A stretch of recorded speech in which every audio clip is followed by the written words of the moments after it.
पता है सबसे ज्यादा खतरनाक दुनिया में ड्रग कौन सी? चीनी।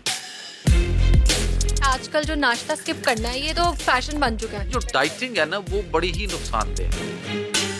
लड़कियां इस वक्त रंग गोरा करना चाहती हैं। लड़कियां चाहती हैं हम स्लिम स्मार्ट नजर आए। पहले तो आप fast food, junk food, frozen food छोड़े ना।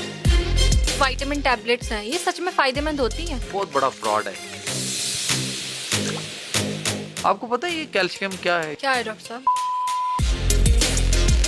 20-21 साल की उम्र या अक्सर इससे भी कम जो हमारे बाल है वो सफेद होना शुरू हो जाते हैं। इसको कोई रिवर्स करने की टेक्निक है? शुगर से गुर्दे कैसे फेल होते हैं? शुगर से गुर्दे फेल नहीं होते, शुगर की गुर्दे फेल होते हैं। अक्सर हम किसी दरवाजे को हाथ लगेंगे, एकदम से करंट लगेगा, तो ये क्या चीज है और ये क्यों होता है? बीमारी आपके साय को नहीं छू सकती। हम अपनी हरकतें ठीक नहीं कर रहे ना।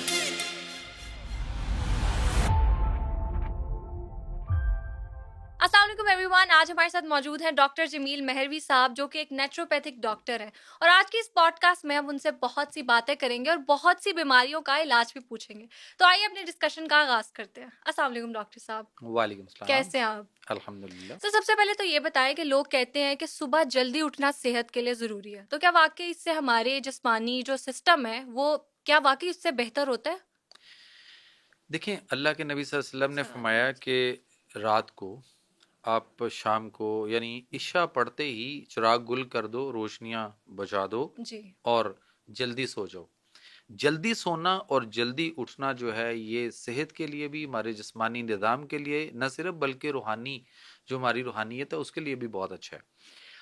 जो बात आज से 1500 साल पहले नबी पाक सल्लल्लाहु अलैहि वसल्लम ने फरमा दी, वो आज साइंस जो है वो रिसर्च करके जब वो दरवाजे खोलती है तो सामने जी। नबी पाक सल्लल्लाहु अलैहि वसल्लम का उसवा हसना और ये बात जो है वो हमें मिलती है। बिल्कुल।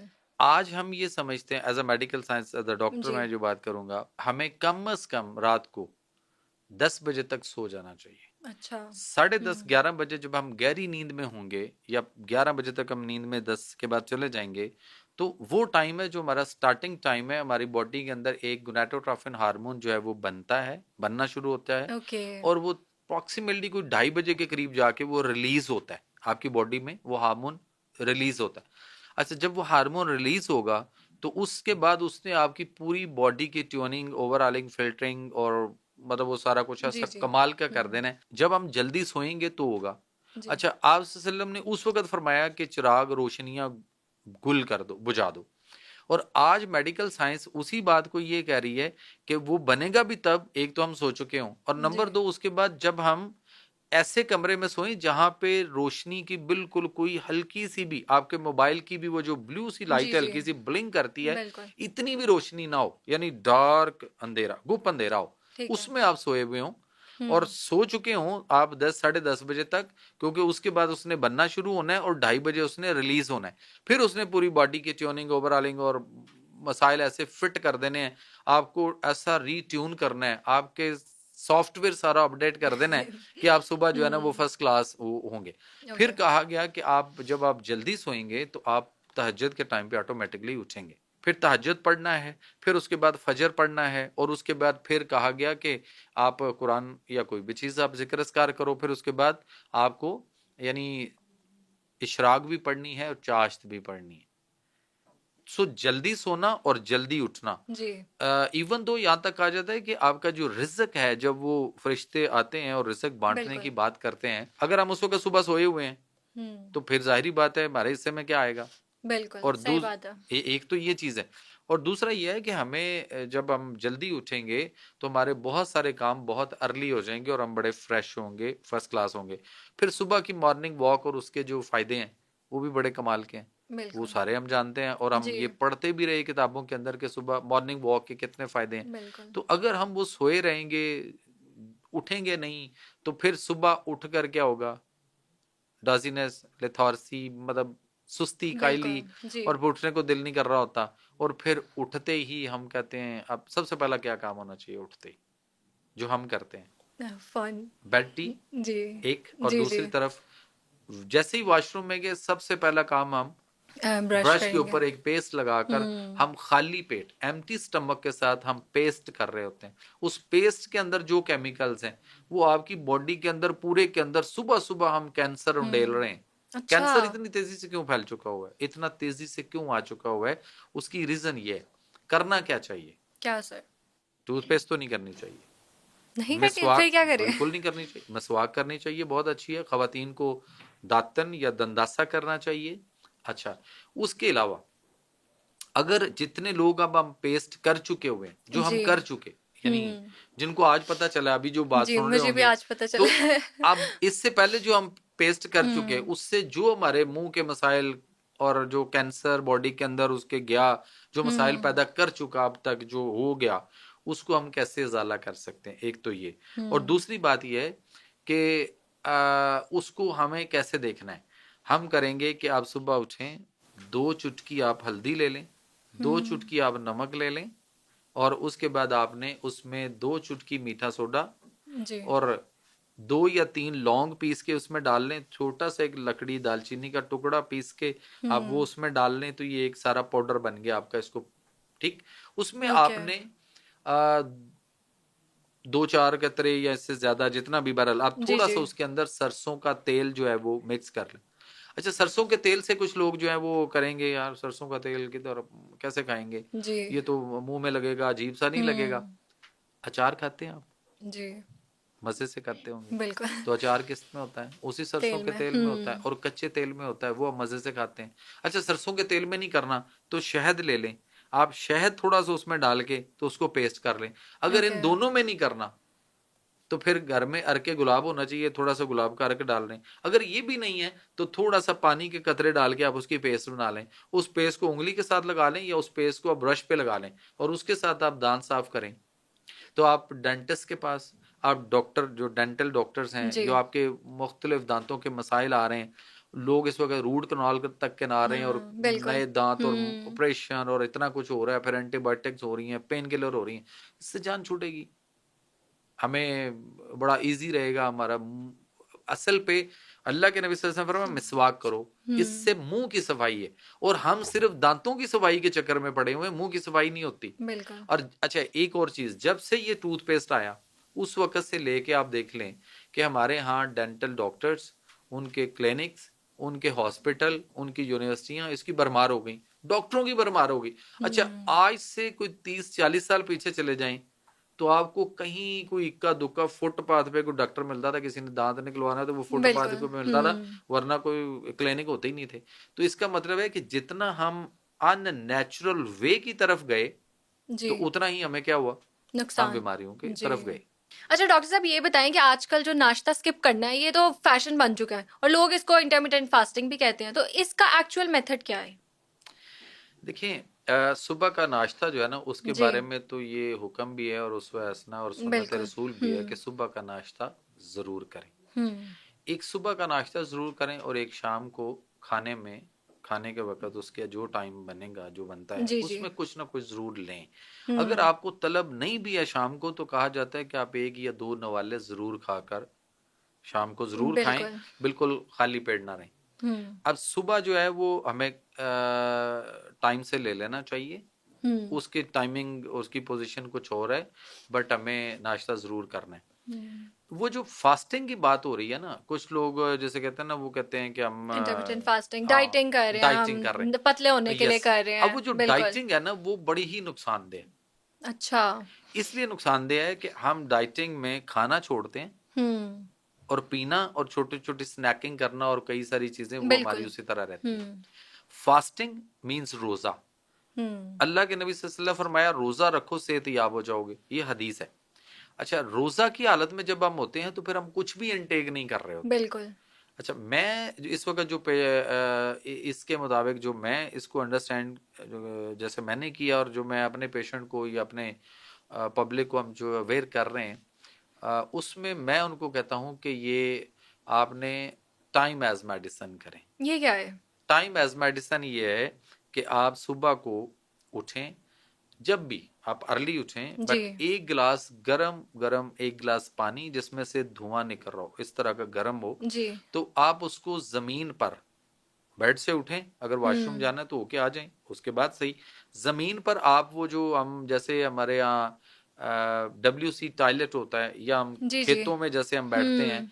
या जैसे कभी खवातीन आटा गूंदने के लिए हाँ नीचे जी, बैठा करती थी बिल्कुल। ना, उसको कहते हैं, उस पोजीशन को कहते हैं उकड़ू बैठना।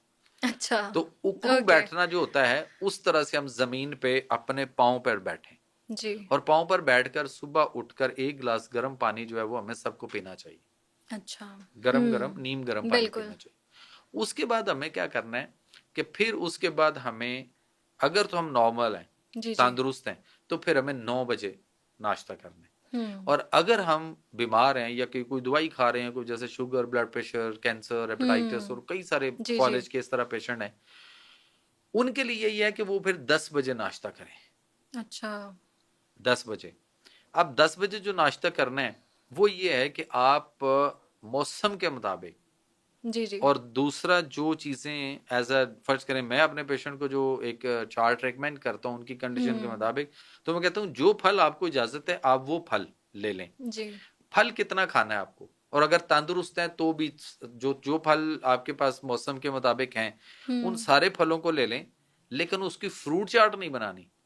आप वैसे अच्छा। फ्रूट काटें और उसको आम रूटीन में फ्रूट खाएं। फ्रूट चाट का मतलब होता है कि हमने उस पर नमक भी डाल हाँ दिया। जी, अच्छा, बिल्कुल। नमक जो है ना ये वाला कच्चा, जी, इस जी। नमक को आपने कभी भी सैलेड के ऊपर, आपने फ्रूट चाट के ऊपर, आपने हुँ, दही के ऊपर, आपने किसी लस्सी के अंदर, आपने दूध के अंदर, हम अक्सर नमक डालते हैं। बिल्कुल, हर अब चीज़ पे नमक डाल रहे नमक होते हैं, छिड़कते हैं। बिल्कुल। अच्छा, हुँ, खाने में नमक कम हो जाए, हम कहते हैं नमक हाँ, ले आओ, हम उस बिल्कुल। पर छिड़कते हैं। जी। तो हम ये फ्रूट चाट हो गया, दही भल्ले हो गए, कुछ ऐसी चीजें हम उसके ऊपर नमक छिड़कते हैं। हुँ। ना मिले तो दूसरों के नख जख्मों पे भी छिड़कते हैं। तो ये इसको कहीं हुँ, भी हमें छिड़कना नहीं चाहिए, अच्छा, अच्छा। इसलिए कि ये कच्चा नमक जो है हमारे लिए बहुत ज्यादा नुकसानदेह। जी, अब खाना कितना है, जी। यानी वो जो फ्रूट है वो हमें कितना खाना है, उसकी मिकदार इस तरह से होगी कि वजन किसका कितना है, अच्छा। जिसका जितना वजन है।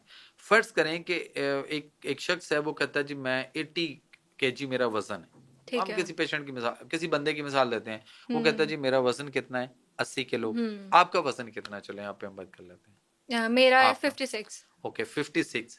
तो 56 को आप 10 से मल्टीप्लाई करेंगे तो कितना हो जाएगा, मेरा मैथ्स बिल्कुल नहीं 560। अच्छा। चलें, जी। ओके, डॉक्टर का मैथ नहीं होता बट चलें मैं बता देता हूँ।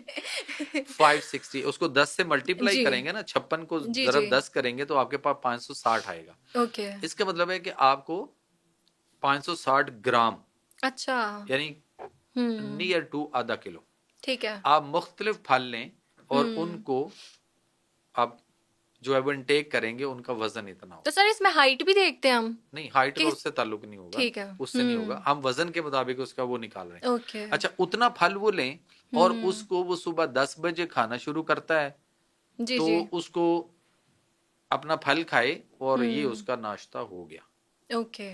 उसके बाद फिर वो शाम को, जब वो हुँ, 5 बजे हो, अगर वो पेशेंट है तो 5 बजे वो अपना खाना लेगा। वो जी। कौन कौन सा खाना होगा, कौन सा 5 होना बजे। चाहिए 5 बजे, कौन सा खाना होगा बताइए। रात का? यस, रात का खाना। हुँ, 5 बजे पेशेंट है तो उसको 5 बजे खाना चाहिए, और अगर पेशेंट नहीं है जी। तो उसको 6 बजे खाना चाहिए। और ओके। अगर कोई किसी मजबूरी में, किसी वजह से अगर लेट भी हो रहा है, जी। तो मगरिब तक खा लेना चाहिए। अच्छा। इससे ज्यादा लेट अगर आप होंगे तो आप यूं समझ लें कि मगरिब की नमाज या अजान के बाद, हुँ, जब हम बाहर अभी सफेदी होती है तो जी, जी। 20-25 मिनट हमारे यहाँ जैसे हम अफ्तारी करते हैं मुस्लिम, बिल्कुल। तो उस तरह वो अभी कोई रोशनी होती है, सफेदी होती है, तो उस वक्त तक तो आप खा सकते हैं। लेकिन जैसे ही आप देखें कि बाहर अंधेरा और स्याही हुँ, शुरू हो गई है, तो फिर खाना पीना बंद कर दीजिए, ओके। फिर आपके लिए अच्छा नहीं। और जितना आप अंधेरा आने पे और अंधेरा होने के बाद, और जैसे जैसे अंधेरा बढ़ता जाएगा, आप हुँ, उस तरह से अपने खाने को भी लेट करते जाएंगे और उसके साथ साथ उसी तरह खाएंगे, तो फिर हुँ, लिवर फैटी आएगा, आपका ओके। डाइजेस्टिव ट्रैक इशू होगा, आपका हुँ, मैदा, स्टमक प्रॉब्लम होगी, उसमें अल्सर आएगा, अल्सरेटिव हुँ, कोलाइटिस भी आएगा, और फिर उस मैदे से और आगे कई सारे मसाइल उसके शुरू हो जाएंगे। तो अगर अंधेरा आने पे हुँ, आपको कुछ भी खाने को मिले तो जी। उसको अगले दिन पे ले जाएं, आप उस वक्त नहीं खाएं, वरना हम खा के बैठ गए, हम खा के लेट गए, हम लेट गए, हम जी, रेस्ट कर रहे हैं ना, हम मैं सो रहा हूं या बिल्कुल। आप सो रहे हैं, हुँ, लेकिन जब आपका सिस्टम है, डाइजेस्टिव सिस्टम जो है, निजाम, उसको हुँ, भी रेस्ट चाहिए नहीं, क्योंकि वो सारा दिन तो हमने उसको खा खा के बड़ा कुछ बिल्कुल। उसके पे चलाया हुआ है, तो उसको भी रेस्ट हुँ, चाहिए। जी। अगर आप उसको रेस्ट नहीं दे रहे तो फिर क्या हुँ, होगा, फिर वो रात को भी जाग रहा है, वो ओवर टाइम काम कर रहा है, और ओके। हमारी ग्लूकोज, हमारा कई सारी चीजें जो है वो वहां पड़ी रहेंगी देर तक, और वो बासी होंगी, तफन होगा, उसमें बैड स्मेल पैदा होगी, बहुत सारे बैक्टीरिया, बैड बैक्टीरिया पैदा हो जाएंगे, बहुत सारे जरासीम, वायरस पैदा होंगे, और हम बीमारियों का शिकार हो जाएंगे। ओके। तो फिर कब खाना चाहिए? 5-6 बजे। जब हमें जरूरत है। अच्छा, तो सर ये बताएं कि आजकल ये जो 9 to 5 जॉब्स करते हैं तो पूरा दिन हमें कंप्यूटर के आगे बैठना पड़ता है, तो जो लोग हैं अक्सर उनको बैक पेन होती है या मोटापे का शिकार होते हैं, तो इसका क्या हल है? देखिए 9 to 5 हो, बल्कि इस ये फिर भी टाइम अच्छा है। इससे ज्यादा प्रॉब्लम इस वक्त पता है किनको हो रही है? जो किनको? फ्रीलांसिंग का काम कर रहे हैं, वो कैसे सर? वो रात को जागते हैं। हम्म। कोई अमेरिका में ड्यूटी कर रहा है यहाँ बैठ के, जी जी। पाकिस्तान में, कोई कनाडा, कोई यूरोप जैसे कॉल यहाँ सेंटर्स में बैठ, या काम कर कॉल रहे हैं। सेंटर्स पे जो काम कर, वो पैसे बड़े अच्छे कमा रहे हैं। बिल्कुल। लेकिन कुछ टाइम के बाद वो सारी जब सेहत आपकी बिगड़ेगी और हेल्थ खराब होगी, तो फिर जितना पैसा कमाया होगा वो सारे का सारा कौन ले जाएगा? सेहत, बीमारियां। डॉक्टर। अच्छा। डॉक्टर ले जाएंगे। ओके। ठीक है, वो जितना कमाया वो तो वो ले गए, तो उसके पास क्या बचा? फिर कुछ उसके भी नहीं। पास तो कुछ भी खाने को नहीं, बिल्कुल। फिर बेशुमार परहेज करने पड़ते हैं। सो हमें अपनी सेहत के मुताबिक, हमें उसके मुताबिक जो अल्लाह ताला ने हमें रोशनी दी है, जो दिन दिया, उसके मुताबिक है। अगर हमें इस तरह के काम यहाँ बैठ के मिल रहे हैं तो भाई फिर वीजा लगवाओ, अमेरिका चले जाओ, कनाडा चले जाओ, यूरोप चले जाओ, यूके चले जाओ, वहां जाके उसके मुताबिक काम करो। जी। लेकिन अगर यहाँ बैठ के हम इस तरह से करेंगे तो वो फिर कुछ टाइम के बाद आप देख लें, फिर वो मोटापा आ रहा है। हाँ जी, बिल्कुल। ठीक है, फिर उनका पेट बढ़ रहा है, उनके कूल्हे बढ़ रहे हैं, जिस्म भद्दा नजर आ रहा है, हाँ जी। बीमारियां आ रही हैं फिर आहिस्ता आहिस्ता, फिर नींद के इश्यूज आ रहे हैं। बिल्कुल। फिर एक और प्रॉब्लम है जो वहां से स्टमक से डाइजेस्टिव डिसऑर्डर होता है, वो फिर मेंटल डिसऑर्डर तक लेके जाता है। वो अच्छा। है एच पैलोरी, अच्छा अच्छा। हेलिकोबैक्टर पैलोरी, एक बीमारी है, वो अच्छा शुरू हो अच्छा। जाती है। अच्छा, वो इस वक्त दुनिया में WHO का कहना है, अकॉर्डिंग टू वर्ल्ड हेल्थ जो हेल्थ ऑर्गेनाइजेशन, ऑर्गेनाइजेशन, उसके राइट। मुताबिक वो इस वक्त तादाद दुनिया में कितनी हो चुकी होगी? No guess, idea. Guess it. In millions में भी। निसफ से ज्यादा आबादी दुनिया की शिकार हो चुकी हुई। ओके। यानी इस वक्त दुनिया की आबादी, हाफ या पॉपुलेशन, या दुनिया राइट। की आबादी जो है वो इस वक्त तकरीबन कोई 7 अरब के ऊपर नीचे, 7 साढ़े 7 अरब है। बट दुनिया में जो एच पैलोरी के मरीजों की तादाद है वो 4 अरब 98 करोड़ रजिस्टर्ड हो चुकी हुई। ओके। वजह क्या? ये देर को खाना, फास्ट फूड आया, जंक फूड आया, फ्रोजन फूड आया, और ये मसाइल हमें कहां से कहां ले गए। कुरान क्या कहता है? कुरान में अल्लाह ये फरमाते हैं, फल यनजुर अय्युहा अज़कत आमन। ये सूरा कहफ की आयत है। अल्लाह फरमा रहे हैं वहां पे वो साहबे काफ को कि उम्दा और तरोताजा खाना खाओ। जी। हम कैसा खा रहे हैं? बासी, फ्रिज में रखे हुए, फ्रीजर्स में रखे हुए, प्रोसेस फूड, पैक्ड, राइट। पहले से पैक्ड शुदा, पहले से तैयार बिल्कुल। शुदा, फैक्ट्रियों से तैयार होके आ रहा है, बेकरी से तैयार होके आ रहा है, ये सारे खाने हमने रोज खा रहे हैं। अच्छा, अब हम आते हैं सूरा बकरा पे। सूरा बकरा में चैप्टर नंबर 2 वर्स 259, फनजुर इला तामिका व शराबिका लम यतसन्ना। क्या इंसान अपनी खुराक यानी खाने और पीने वाली चीजों पे गौर करो। ये कतन गला सड़ा तो नहीं है। अब गौर करें, जो फ्रिज फ्रीजर में चीजें पड़ी हैं गलने सड़ने के अमल से नहीं गुजरती, बिल्कुल सही कह तो रहे हम हैं तो आप। खाते हैं। चावल एक दफा बनाकर आपने उतने खाएं, अव्वल तो खाने ही नहीं चाहिए, इस वक्त आर्सेनिक बहुत है चावलों में। ओके। और अगर खाने पड़ जाएं तो कहीं किसी जगह पे तो सिर्फ एक वक्त उतने पकाएं जितने अभी खा लेने। ठीक हमारे है। यहाँ रिवाज ये हो चुका हुआ है कि हमने पकाने हैं इतने सारे, हाँ जी। खाने हैं इतने सारे, और बाकी जो बच गए वो दाएं बाएं हमसायों को दे दो, किसी गरीब को दे ठीक दो, है। यार किसी का भला हो जाएगा। नहीं, हमने कहाँ रखने? फ्रिज में। फ्रिज में। फिर निकाल कर वहां से ठंडों को दोबारा गर्म करना। माइक्रोवेव करना है, आपके बिल्कुल। हाथ लगे, आपने एक दफा निकाले, गर्म किए, जितने खाने थे वो आपने निकाल लिए, बाकी फिर फ्रिज में। बाद में कोई दूसरा उठा, उसने चेक किया, उसने गर्म कर लिया। तो ये इनको एक दफा गर्म करके खाना पॉइजन है, तो हम तो लॉट ऑफ बार टाइम बार इसको करते जो है हैं, वो गर्म बिल्कुल। करते हैं। तो ये सारी चीजें हमारे लिए हार्मफुल हैं, बीमारियां पैदा कर रही हैं।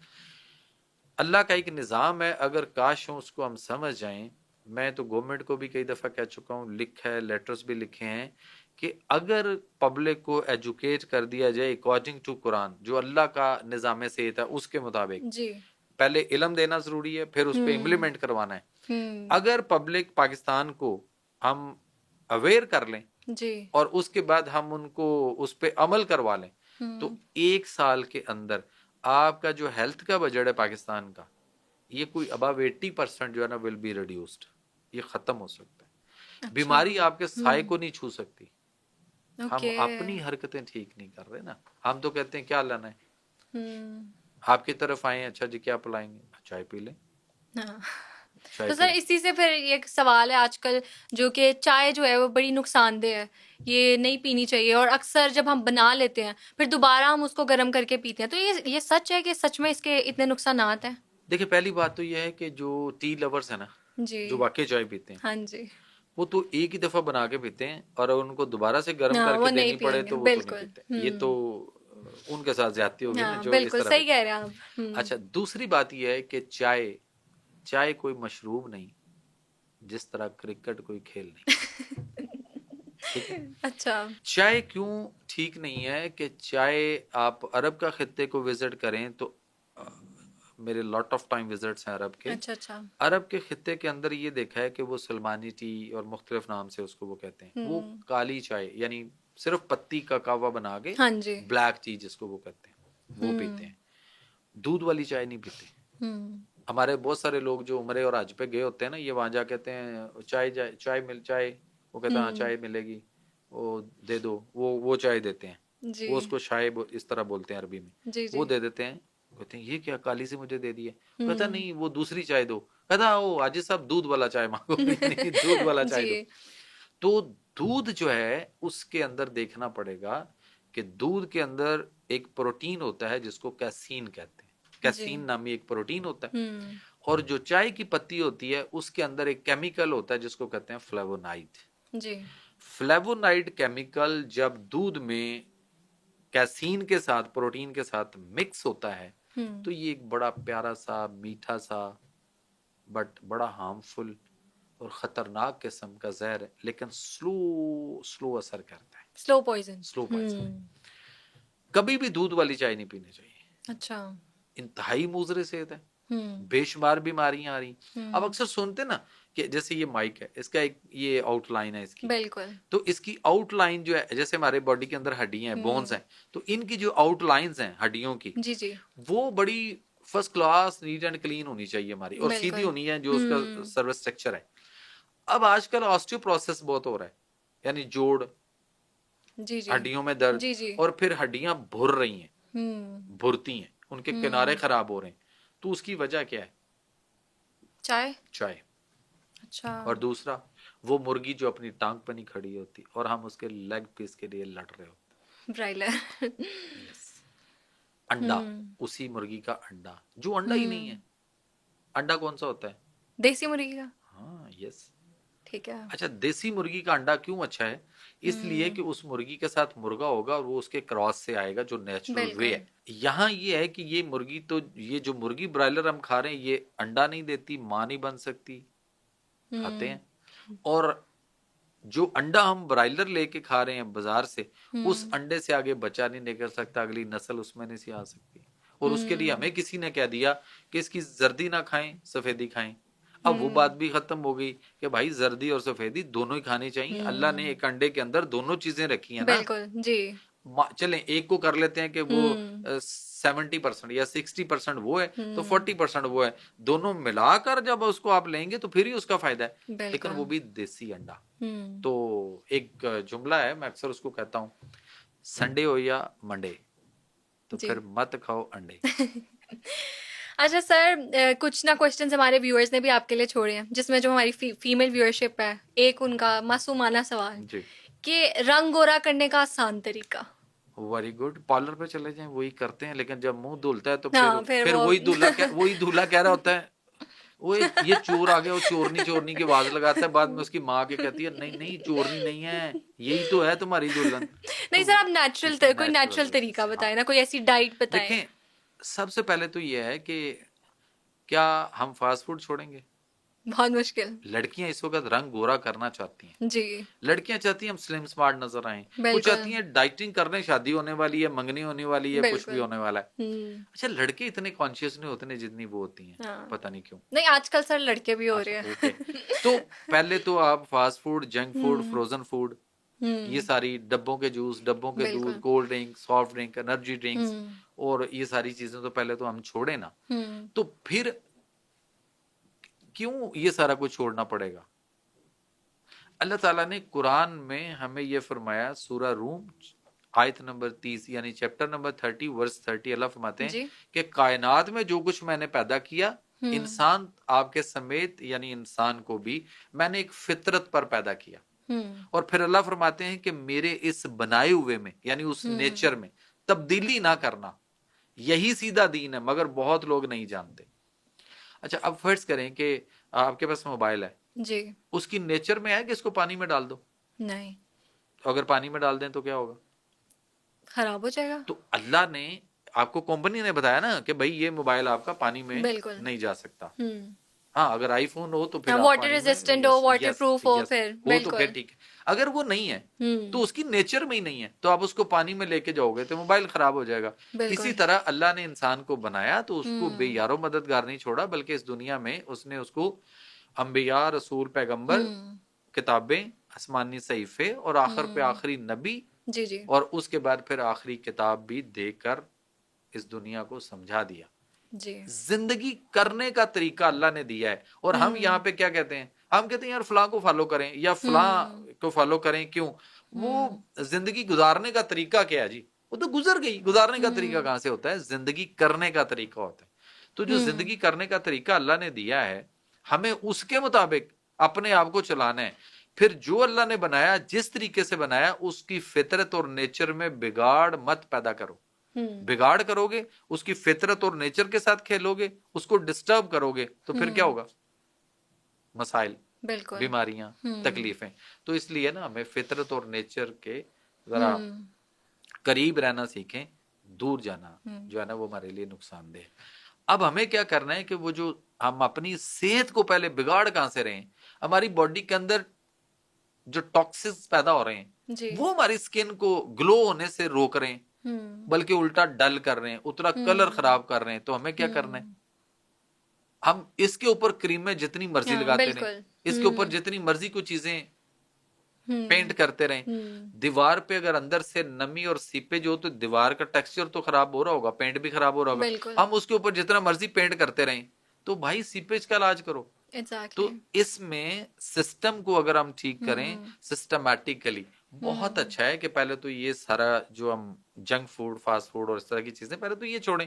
हुँ, उसके बाद आ जाता है फितरत और नेचर के करीब आ जाएं, हुँ, और फिर डिटॉक्सिफाई करना है आपने अपनी बॉडी को, तो आप अदरक, जीरा और पुदीना का कावा बना के ले लें। हुँ। सर इसी पे बात है ये जो कद्दू का घरेलू। मिल्क शेक ले लें, मुझे जी, याद जी। आ गया, जी, कद्दू जी। जिसको आपसे सल्लम ने बड़े शौक से जी। तनावल फरमाया, हुँ, बहुत ज्यादा खाया आपसे सल्लम ने।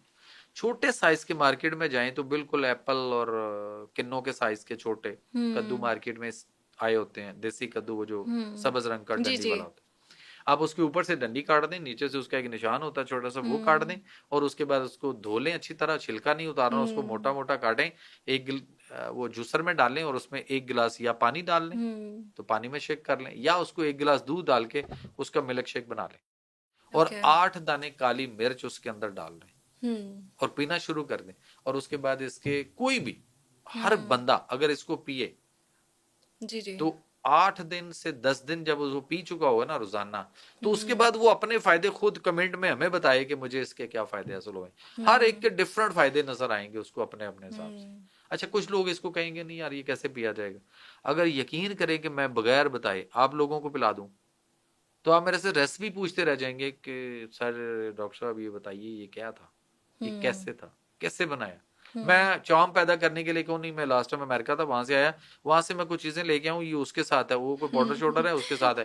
तो हुँ, आप कहेंगे वाह सर ये हमें भी बताएं, ये रेसिपी तो दें। मैं दो हुँ, चार दफा जब आप पी चुके हो और आपके वो हुँ, आप एंजॉय भी करेंगे उसको, तो उसके हुँ, बाद मैं आपको कहूँ नहीं ये तो कद्दू का था, खुद बना लें, तो फिर हो सकता है उस वक्त आपका मुंह बनना शुरू हो जाए कि यार ये क्या बात है। तो बिल्कुल। बिल्कुल बहुत अच्छा है, पीना चाहिए, हुँ, और ये हमारे ग्लो करता है स्किन को भी। जी। ये कद्दू कब आया? कब आया? जब हज़रत यूनुस अलैहिस्सलाम को मछली के पेट में जब वो थे, तो उसके बाद अल्लाह के हुक्म से जब वो मछली के पेट से उनको बाहर निकाला अल्लाह ने, मछली ने उनको फिर समुद्र के किनारे पे, तो उस वक़्त वो सख्त धूप और उनके वो उसमें थे, तो फिर वहां पे अल्लाह ताला ने एक बेल जो थी वो उगाई। अच्छा। उस बेल के बड़े बड़े पत्ते थे जैसे कद्दू की बेल के होते हैं, तो वो बेल उनको ऊपर से ढांपती है और इसका साया बड़ा ठंडा होता है। अच्छा। और फिर कद्दू जो था उसको लगाया गया, वो सब्जी कह लें, मैं इसको फल भी कहता हूँ क्योंकि मैं इसका मिल्क शेक पीता हूँ। अच्छा। अच्छा, मेरे घर गेस्ट आ जाए, मैं बगैर बताए पिला देता हूँ तो रेसिपी पूछते रह जाते हैं क्या पिलाया। सो उन्होंने ये फिर अल्लाह ने उनको फरमाया, जब वो होश में आए तो अल्लाह ने जी, जी। उनको इतना सेंस दी कि आप ये खाओ, तो उन्होंने वो खाना शुरू किया। तो वो जो स्किन उनकी है, वो चूंकि मछली के पेट में रह के हजरत यूनुस अलैहिस्सलाम की जो वो थी स्किन, वो इस कदर नरम गल चुकी हुई थी, अजीब वो हो चुकी हुई थी, वो सारी की सारी प्रिपेयर हुई उसी से, उस कद्दू से। और वो कद्दू आज हमारे गुर्दे के मरीजों के लिए बहुत अच्छा है, जिनके गुर्दे फेल हो चुके हुए हैं, अच्छा। जिनका हेपेटाइटिस बिगड़ चुका हुआ है और उनके लिवर सोराइटिक हो चुका हुआ है, पेट में पानी आ चुका हुआ है, उनके लिए कद्दू पकाकर खाना, कद्दू का मिल्क शेक बनाना बहुत अच्छा है उनके लिए। अच्छा डॉक्टर साहब, ये बताएं कि आजकल ये बड़ा ट्रेंड है सप्लीमेंट्स लेने का, तो और ये जो विटामिन टैबलेट्स हैं, ये सच में फायदेमंद होती हैं? विटामिन बहुत बड़ा फ्रॉड है एक। अच्छा। देखें, आज आपको डॉक्टर कहेगा कि हकीम के पास नहीं जाना, बिल्कुल। कुश्ता देगा, कहता है ना। बिल्कुल। वो कुश्ता क्या होता है? वो किसी एक धात को उसने प्रोसेस करके कुश्ता बना। अब तो अब इस वक्त तो वो हकीम तबीब बहुत कम रह गए जो हाँ जी, सन्यासी सही और बात है। कुश्ता बनाते थे, अब वो नहीं है। दूसरी बात कि वो एक धात को उसने मारा, प्रोसेस किया और कुश्ता बनाया, कुश्ता साजी की और उसके बाद किसी को खिला रहे। तो कहा जाता है कि वो हकीम के पास ना जाएं जी, वो कुश्ते देता है और गुर्दे खराब कर देगा। एक धात है। और ये जो मल्टी विटामिन हैं उनको जरा उठा के देखिए डब्बे के ऊपर से, उसको पढ़िए जरा, कितनी दांतें लिखी हुई हैं, कितनी मादनियात उसके अंदर है ना। बिल्कुल वो जी। तो इतनी दांतें तो हकीम भी इकट्ठा नहीं करता, ना वो कर सकता है, ना वो करता है, क्योंकि वो जानता है कि ये क्या करेंगी। बट यहाँ पे क्या हो रहा है, यहाँ तो कंपनी आपको एक ही मल्टीविटामिन, बिल्कुल। डॉक्टर क्यों लिख रहा है? डॉक्टर को तो पैसे मिल रहे हैं उसके, उसको तो मराहत मिल रही हैं, वो इसलिए लिख रहा है। इवन दो अब तो मेडिकल स्टोर पे आप चले जो, वहां जो लड़के खड़े होते हैं, उन्होंने किसी एक की ड्यूटी लगाई हुई है कि आपको काउंटर सेल करवाएं यहाँ से विटामिन। जी। मतलब आप गए, आपने कहा जी एंटीबायोटिक लेने हैं, मुझे फला मसला है, वो कह रहे हैं आप एंटीबायोटिक लेंगे 5-7 दिन, इसके साथ आपको प्रॉब्लम यहाँ 10 होगी, चीजें और। डेफिशिएंसी होगी। तो वो आपको कहता है मैडम आपके डॉक्टर ने लिखा, मैं आपको बता देता हूँ, आप ऐसे करें ये वाला विटामिन, ये मल्टी विटामिन आप ले लें, ये जरूर लेंगे, साथ इसको खाएं। वो काउंटर सेल अपनी करवा रहा है क्योंकि उसको भी कुछ मिल रहा है। कैल्शियम खाते हैं बहुत ज्यादा, खवातीन को खिलाया जाता है हमल के दौरान, और उन्हें कहा जाता है प्रेगनेंसी हो जाए तो कहा जाता है कि जी आपने कितनी देर खानी, बस आपने बच्चा डिलीवर होने तक खाने ही खाने, रोजाना कैल्शियम लेनी है। गोलियां हैं, टिन पैक है उसमें ले लें, सैशे पैकेट में ले लें, किसी में ले लें। आपको पता है ये कैल्शियम क्या है, ये जो दी जा रही है डॉक्टर्स के थ्रू, कंपनियां दे रही हैं? क्या है डॉक्टर साहब? चूना। अच्छा। चूना खिलाया जा रहा है या चूना लगाया जा रहा है, दोनों काम हो रहे हैं। कौन सा चूना? वो कली जो हम कभी दीवारों पे करते थे। अच्छा। ये उसी चूने को, कली को पीसकर पाउडर बना के उसके अंदर मुख्तलिफ फ्लेवर डाल लेते हैं, थोड़ा सा टेस्ट डेवलप करने के लिए। आप देखें जब आप गोली को डालते हैं पानी में, या सैशे पैकेट कैल्शियम का जब आप पानी में डालते हैं तो कैसे उबलता है? जी जी बिल्कुल। कली याद आ जाएगी जब हम हाँ कभी जी। ड्रम में डाल के बना के, वो पुरानी तो जब बॉइल्ड, वो हाँ उसके बिल्कुल। बाद वो लोग दीवारों पे किया करते थे, घरों में कली किया करते थे। तो ये वही चूना कली है। अब ये कंपनियां और ये सारे लोग मिलकर वो चूना लगा भी रहे हैं हमें और समझ चूना खिला भी गए। रहे हैं। अच्छा, इससे क्या होगा? इसीलिए फिर आप देख रहे हैं कि वो बहुत ज्यादा स्टोन्स, पत्थरियां आ रही हैं, गुर्दों में बन रही हैं, मसाने में बन रही हैं, पेशाब की नाली में, यूरिथ्रा में बन रही हैं, और किडनी मसाइल हो रहे हैं। और फिर ये जिस्म के अंदर ठंडक और सर्दी भी पैदा करता है। मसाइल ही मसाइल है। तो कैल्शियम इतनी कम। अच्छा, कहा जाता है कि जी कैल्शियम लेंगे तो आप मजबूत रहेंगे, आपकी हड्डियां हाँ मजबूत जी। होंगी, आपका बच्चा जो है वो सेहतमंद होगा, आपके हम्म। बच्चे की हड्डियां मजबूत होंगी। हम्म। अच्छा, मजे की बात है अगर मैं ये कहूँ कि कैल्शियम का हड्डियों के साथ ताल्लुक ही कोई नहीं। अच्छा, कैसा है? ये तो बड़ी न्यू इन्फॉर्मेशन है। फास्फेट होता है बिल्कुल। उसमें, फास्फोरस होता है, जो सॉरी हम्म। फास्फोरस जो होता है ना हड्डियों का, उसके साथ ताल्लुक है, कैल्शियम का तो ताल्लुक ही कोई नहीं। अच्छा। जैसे किसी ने कहा ना इसबगोल का छिलका बेचना, तो उन्होंने कहा जी इसबगोल का छिलका खाएं, रोज हम्म। खाएं, आपका कोलेस्ट्रोल नॉर्मल, आपका कोलेस्ट्रोल ठीक रहेगा, हम्म। आपको हार्ट अटैक नहीं होगा, आपको हम्म। कब्ज नहीं होगी, आपको मैदे में जलन नहीं होगी, आपको हम्म। गैस तेजाबियत एसिडिटी वगैरह नहीं होगी, बिल्कुल। मोटापा नहीं होगा, पेट नहीं हम्म। बढ़ेगा। उन्होंने इसबगोल का छिलका छिलका बेचना था और उन्होंने ये बात जो थी वो एक मिथ बना के वायरल कर दी, ओके। उस पे ऐड चले, ठीक। हम्म। लेकिन क्या हुआ, हम कहते हैं एज अ नेचुरोपैथिक उसमें कि जब आप किसी को छिलका लगातार हम्म। खिलाएंगे कुछ हफ्ते, तो उसकी जोड़ों में हड्डियों में दर्द शुरू हो जाए। अच्छा। उसका मिजाज क्या है? सर्द, हम्म। ठीक। आपका जो दही है उसका मिजाज क्या है? हम्म। दही बड़े शौक से खाते हैं हम, हम्म। दही में भी तो कैल्शियम होता है ना, फिर जरूर चूरना खाना है। हाँ बिल्कुल। कैल्शियम तो आपको जो खटास वाली तुर्श चीजें हैं उसमें से हम्म। भी मिल जाएगा। हम्म। स्ट्रॉबेरी का मिल्क शेक पिया कभी? बहुत शौक से। वेरी गुड, वेरी नाइस, अच्छी बात है। अच्छा, आप ये बताओ कि दूध में जब हम कोई खट्टी चीज डालते हैं, जी। खटास वाली, तो हम्म। दूध का क्या हालात होते हैं? खराब हो जाता खराब है, हो फट जाता जाता है। है, फट जाता है, वेरी हम्म। गुड। अच्छा, दूध में जब आप स्ट्रॉबेरी डालेंगे तो फिर स्ट्रॉबेरी तुर्श नहीं, बिल्कुल। हम्म। फिर दूध फुटा हुआ, और आप उसको कितनी दफा पी चुके, फिर हम कहते हैं हमारी स्किन खराब होगी, हाँ बिल्कुल। फिर हम कहते हैं हमें डाइजेस्टिव ट्रैक में, हमारे निजाम में मैदे जुगर कई सारी बीमारियां आ गई। हम्म।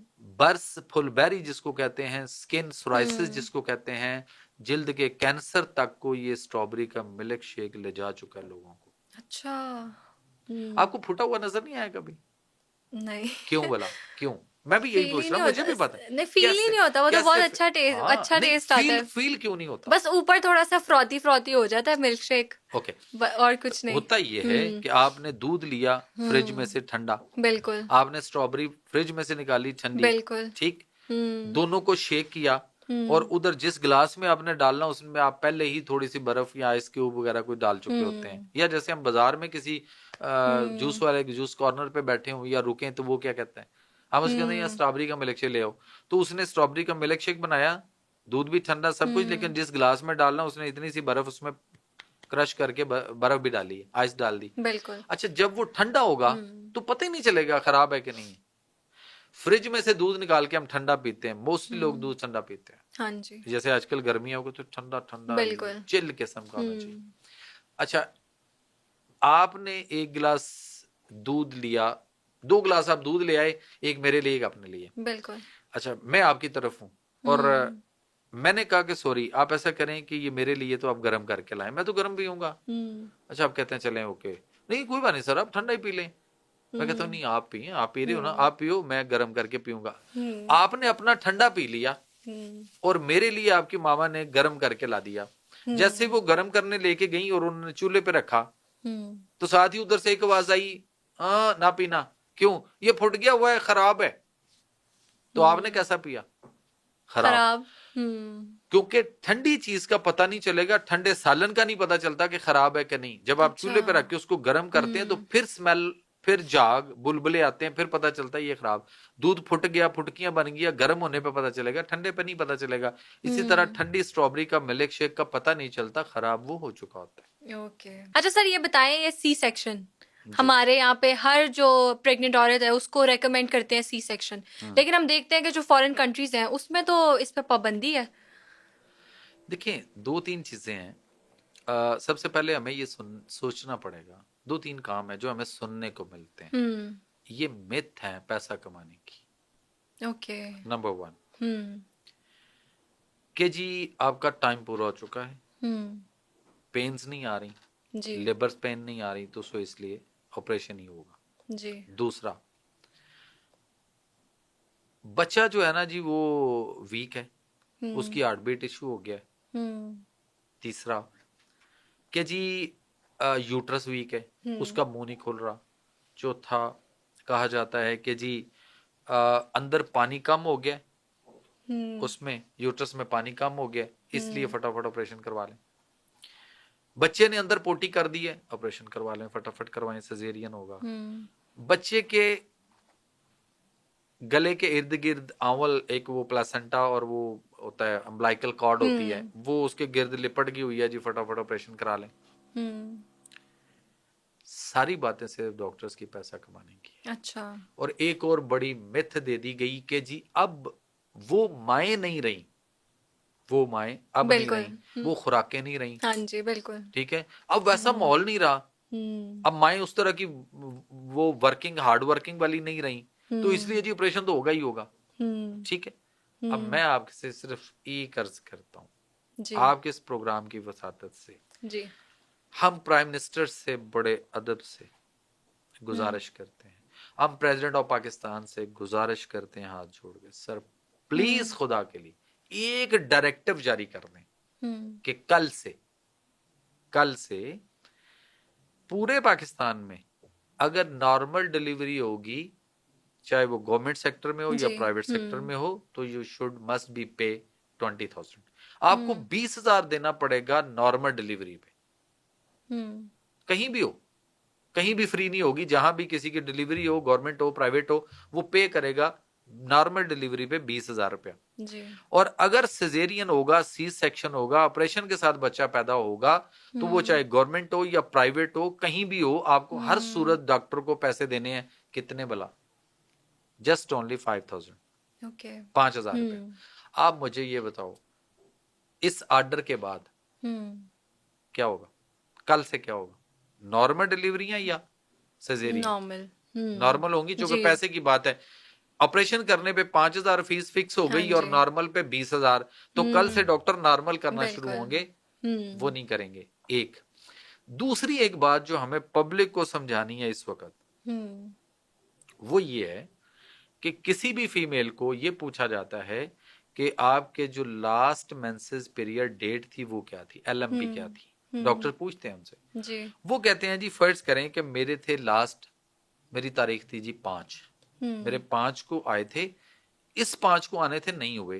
तो कोई भी डॉक्टर होगा वो उससे पूछते हैं आर यू मैरिड, आप शादीशुदा हैं? वो कहते हैं हाँ जी। वो कहते हैं ओके ठीक, डन, यूरिन टेस्ट कराओ। यूरिन टेस्ट होके आया, उन्होंने कहा जी आपकी तो प्रेगनेंसी पॉजिटिव आ गई, मुबारक हो आपको। अच्छा, वो उस 5 से आगे चल रहा है, वो 5 to 5, वो कहता है 5 से 5 तक 1 महीना हो गया, इस 5 को आने थे, नहीं आए। अब आज क्या तारीख है? 17। वो कहता है जी 17 में से 12 दिन ये वाले कर लें, तो वो कहता है 1 महीना 12 दिन की आपकी प्रेगनेंसी हो गई है। ठीक है, लेकिन एक चीज हमें गौर करनी है कि उसने आने की तारीख पूछी है, नहाने की नहीं पूछी। फीमेल्स के जो पीरियड्स आते हैं, उसने उसके आने की डेट पूछी है, नहाने की नहीं पूछी। तो जो 1 वीक है उसका नापाकी वाला, उसमें तो हमल हो ही नहीं सकता जी। ठीक हो गया। जो नेक्स्ट वीक है अगला, उसके बाद वाला, वो सेकंड वीक वो है जिसके उसमें उसकी ओवरीज के अंदर फीमेल में छोटे छोटे फॉलिकल्स बनने शुरू होंगे, फिर उसके बाद वो आहिस्ता आहिस्ता थोड़े से बड़े होंगे, फिर वो एग की शक्ल इख्तियार करेंगे, फिर उनमें से एक एग जो है वो मैच्योर होगा, वो मैच्योर होके ऊपर से फ्लोपियन ट्यूब्स के लिए नीचे यूट्रस में आएगा। फिर उसके बाद वो 3 हफ्ते वहां पे पड़ा रहता है। उसके बाद अगर वो मैरिड है तो प्रेगनेंसी होने के चांसेस हैं, या हो जाएंगे या हो गई, और अगर अनमैरिड है तो फिर वैसे ही वो अंडा रैप्च करेगा और फिर नेक्स्ट पीरियड आ जाए। अब होता क्या है कि वो आने की डेट पूछते हैं, नहाने की नहीं पूछते। जिस 1 हफ्ते में नापाकी का टाइम है और इसमें हमल नहीं हो सकता। अगला वीक जो है वो एग बनने का है पूरा वीक, और एग बनने के बाद मैच्योर होके 1 हफ्ते के बाद, यानी आने वाली डेट से लेके 14वें या 15वें दिन तक जाके वो एग इस काबिल होता है कि वो फर्टिलाइज हो सके, बराबर हो सके, मैरिड वुमेन है उसका। तो डॉक्टर ने तो आपके वो 1 हफ्ता और अगला 1 हफ्ता जो उसने 2 वीक थे, अगर आप कहते हैं कि 1 हफ्ते में 7 दिन होते हैं तो 2 हफ्ते में 14 दिन होते हैं। अगर मैं कहता हूं फॉर एग्जांपल 1 हफ्ते में 8 दिन होते हैं तो 2 हफ्ते में 16 दिन होते हैं, तो क्या हमने एंड पे जाके ये 16 दिन या 14 दिन इंतजार किया? नहीं किया, हमने डॉक्टर ने उनको गलत बयानी के साथ पहले बुला लिया, इतने दिन पहले बुला लिया, फिर मुझे बताएं पेन कहां से आएंगी? बिल्कुल। फिर सजेरियन होना ही होना है। और वो सिर्फ पैसे कमाओ में मैं इसलिए कि जब एक डॉक्टर जो है वो 1.5-2 करोड़ रुपए के साथ, 2.5 करोड़ रुपए के साथ मार्केट में डॉक्टर बन के आएगा, पैसे कहां से पूरे करेगा? पेट काटेगा, हर एक का पेट काटेगा, और उसके बाद फिर वो उससे सजेरियन से एक अगर ऑपरेशन के वो 50,000 भी अपनी फीस लेता हो, तो अगर उसका 1.5 करोड़ खर्च हुआ है तो वो कितने पेशेंट पे करेगा? 150 पेशेंट को, वो 100 पेशेंट को पेट काटेगा 50,000 के हिसाब से, उसके पैसे तकरीबन बिल्कुल पूरे हो गए। उसके बाद फिर वो बस नहीं करेगा, फिर तो जी। हर एक को यही कहेगा। सो इसलिए कभी भी हमें सी सेक्शन, कहीं अल्लाह ने नेचर फितरत आज भी वही है, एक फीमेल खरगोश जो रैबट है वो हर महीने 12 से 14 16 बच्चे पैदा करती है कम से कम, उसके कभी कोई कॉम्प्लिकेशन नहीं हुई, कभी कोई ऑपरेशन नहीं हुआ, कभी कोई सिजेरियन नहीं हुआ। अच्छा चले मजे की बात, हम यूट्यूब, जियोग्राफिक, मुख्तलिफ चैनल्स, मीडिया चेक करते हैं, सर्च करते हैं, कहीं हमें कोई ऐसा मिलता है कि किसी एनिमल की भी कभी सर्जरी हुई और उसका बच्चा पैदा हुआ? नहीं। फिर हमारा ही क्यों? बिल्कुल, ये बात है। सो हमें फितरत और नेचर के करीब रहकर हमें ये सीखना है। ये बात मैंने इसलिए की, इन चीजों को मैंने टेक्निकल तरीके से गायनी के सिस्टम पॉइंट ऑफ व्यू से समझाया कि शायद ये जो लोग हमें देख रहे हैं, सुन रहे हैं, काश ये कोई थोड़ा सा इसके बाद ही सुधर जाएं और ये उस तरफ मुड़ाएं। और दूसरा, कभी भी कैल्शियम नहीं शुरू करनी जी। अगर कैल्शियम शुरू करेंगे तो चूना और वो सारा कुछ, और उसके बाद एंड पे जाके वो जो बॉडी, फीमेल के जो पेल्विक बोन है जी जी। उसके अंदर जो फ्लेक्सिबिलिटी होनी है वो फ्लेक्सिबिलिटी खत्म हो जाती है, लचक खत्म हो जाती है। सजेरियन बनाना है, होता नहीं, बना देना है। सो इस हवाले से भी हमें इस पे जरा गौर करना पड़ेगा, क्योंकि हमारी अगली नस्ल जो इस वक्त आ रही है, हमारे बच्चे हैं, हमारी बच्चियां हैं, उनके आगे फिर आना है, फिर ये कल को बड़े होने हैं, तो ये तो ऐसे ही हो जाएगा जैसे आजकल हुआ पड़ा है कि हर काम सजेरियन, एक ऑपरेशन हुआ जी सजेरियन हो गया, तो मैंने कहा दोबारा क्यों हुआ? कहते जी दोबारा, डॉक्टर ने कहा जी जब पहला ऑपरेशन हुआ तो दूसरा भी ऑपरेशन से होना है। मैंने कहा फिर, कहते जी तीसरा भी होना है। मैंने आज पेशेंट देखी है 4 ऑपरेशन हो चुके हुए हैं, चारों के चारों सजेरियन है। अच्छा। तो उस खातून की क्या पोजीशन होगी जिसको आप पेट काट दें और बच्चा तो निकाल लिया, फिर बच्चे को भी आप टाइम से बिफोर टाइम उसको निकाल रहे हैं, और फिर वो मुल्तान के आम की तरह से कि कच्चे गिरे और पेटी में रखे और साथ एक मसाले की पुड़िया रखी और लाहौर भेज दिए, लाहौर आने तक वो पक चुके हुए हैं मसाले से। तो वो वाला हिसाब है हमारा। फिर बच्चा जब हम प्री मैच्योर डिलीवर करते हैं, उसके बाद कभी उसकी ऑक्सीजन प्रॉब्लम हो रही है, कभी उसके बटों का मसला, कभी उसके असाब का मसला हो रहा है, कुछ नहीं तो वो एक्वाबैक्टर के अंदर हमने रखा हुआ है, और वहां पे वो बच्चे फिर, और आते ही पैदा होते ही उनके ऊपर अंधाधुंध एंटीबायोटिक सारे शुरू हो जाते हैं। छोटे छोटे पाँव होते हैं बेचारों के, और आते ही उनके अंदर बरनूला लगा के, सर पे बरनूला लगा के उनको आते ही अंधाधुंध एंटीबायोटिक। तो फितरत और नेचर के साथ फिर हम क्या कर रहे हैं? उसकी फितरत को बिगाड़ रहे हैं। बिल्कुल, यस सर। अच्छा सर, एक और क्वेश्चन है जो हमारे व्यूअर्स ने हमारे से किया है कि आजकल हम देखते हैं कि जो हमारी यूथ है उनका एक मेजर मसला, जैसे 20-21 साल की उम्र या अक्सर इससे भी कम, कि जो हमारे बाल है वो सफ़ेद होना शुरू हो जाते हैं, मतलब ग्रे हेयर का बहुत एक मेजर मसला है जो हमारी यूथ फेस कर रही है। तो आप बताएं कि इसको कोई रिवर्स करने की टेक्निक है या ये रिवर्स हो सकते हैं? पहले तो ये देखें ना, ये हो क्यों रहा है? वो जो हम डिस्कस कर चुके खुराक, किस तरह की खुराकें खा रहे हैं। चावलों पर दही डाल के खाते हैं, बिल्कुल मजे से खाते हैं। चावलों पर दही डाल के खाना इंतहाई गलत है। अच्छा, ठीक। और जब दही खाना हो तो उसके साथ मूली, खीरा, टमाटर, प्याज, बंद गोभी, ये आप दही के साथ नहीं खा सकते। अच्छा। लेकिन हम क्या करते हैं, ये सारी चीजें दही में डाल के रायता बना के खाते हैं। मैं एक टीवी प्रोग्राम कर रहा था, लाइव होता था, तो उसमें किसी की कॉल आई, उसने कहा सर आपने कहा जी इसके साथ नहीं खा सकते, तो हम तो उसके अंदर डाल के खाते हैं, तो अंदर डाल के खाना तो फिर मना नहीं हो सकता ना, कोई गलत बिल्कुल नहीं हो। जब आप उसके साथ मिलाएंगे, उसमें मिक्स कर लेंगे, तो वो मूजरे सेहत हो गया। अब आप उस रायते को चावलों के ऊपर डालेंगे तो फिर मूजरे सेहत नहीं, महा मूजरे सेहत हो गया। ओके।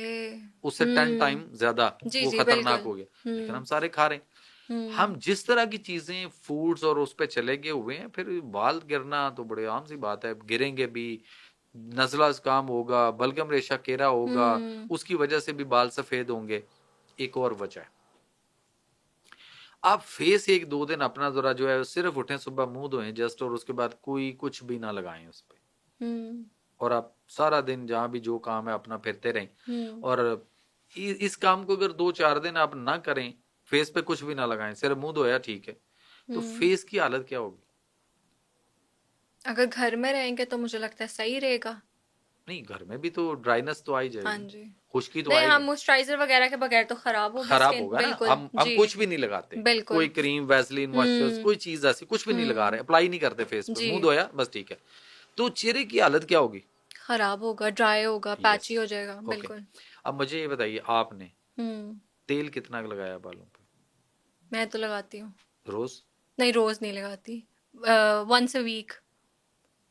मैं रोज नहाता हूँ और गर्म पानी से नहाता हूँ, मैं आज भी गर्म पानी से नहाया हूँ, अच्छा। जून जुलाई में भी गर्म पानी में, मैं गर्म पानी पीता हूँ, गर्म पानी से नहाता हूँ, और नहाने के बाद डेली नहाता हूँ। 365 दिनों में शायद आप 5 दिन निकाल दें, फर्ज करें जी 5 दिन जी। निकाल दें, तो मैं वो भी किसी फ्लाइट में कोई लंबी फ्लाइट है कि आप दुबई, कतर से अमेरिका जा रहे हैं, हाँ कनाडा जी। जा रहे हैं, तो मे भी शायद कोई एक दिन बीच में ऐसा होता है जाने का और एक आने का, तो आप 5-4 दिन निकाल लें, वरना अदरवाइज डेली नहाने। एक नंबर 2, नहाने के बाद गीले बालों पे ही मैंने थोड़ा सा ऑयल लेना है सरसों का, और वो मैंने लगाना है, और मैंने बालों पे अच्छी तरह इसको कर लेना है। ओके। उसके बाद फिर मैंने पहला काम करना है, मैंने ब्रश के साथ अपने बाल जिधर भी मेरा स्टाइल है मैंने उसको उधर से सीधा करके, उसके बाद फिर मैंने टॉवल लेना है, बाकी काम करने हैं।